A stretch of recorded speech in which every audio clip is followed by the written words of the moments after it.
Hello and welcome to Camp Xbox, where we talk about all things Xbox from the original to the Series X. And today we are talking about MX Superfly featuring Ricky Carmichael on the original Xbox. Released in North America on November 20th, 2002, and earlier in the year on the PS2 and GameCube, MX Superfly is a motocross game, which is part of the MX series, and this is the second entry in that series.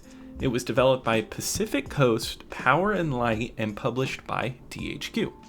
In MX Superfly, you race dirt bikes, perform stunts, and play various minigames all tied around the extreme sport of motocross. And I'll be very honest with you, this is my first foray into a 3D motocross game. It's a genre I don't necessarily dislike or anything, I just haven't been crazy interested in getting into games like this. I have played Trials, which is a 2D stunt bike game, but kind of nothing like this, and I've played Excite Bike, but once again, it's not very much like this.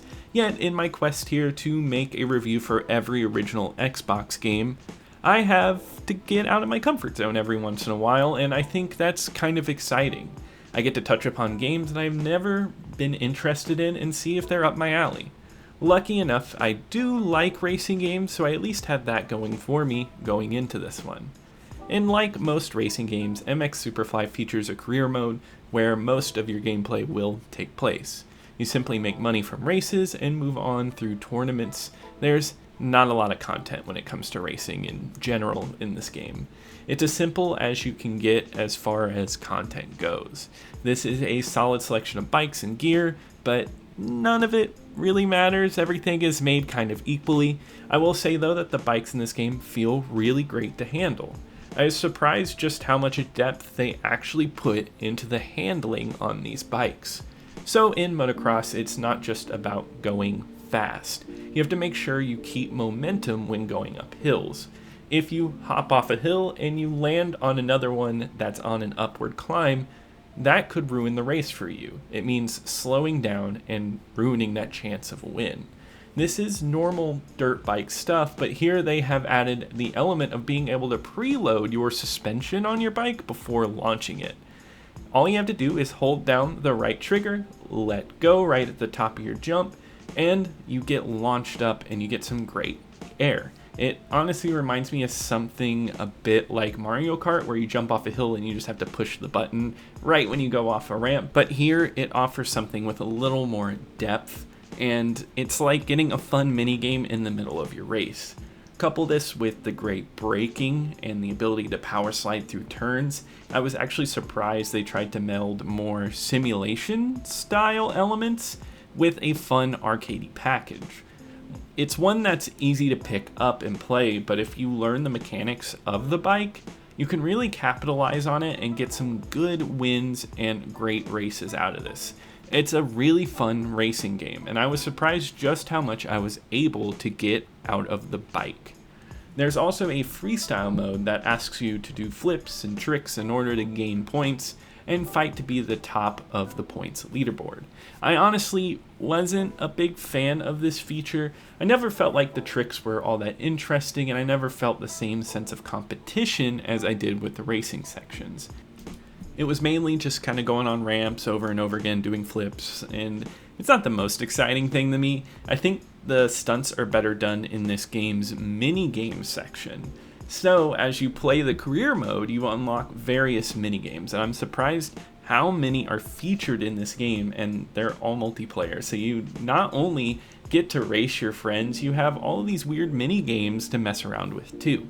You have normal ones with sports games staples like Horse, where one person has to perform a move and the other one has to repeat it over and over again. I really liked some of the more odd ones though, like the long jump. In this one, you must hop your bike over a tall bar, kind of like pole vaulting.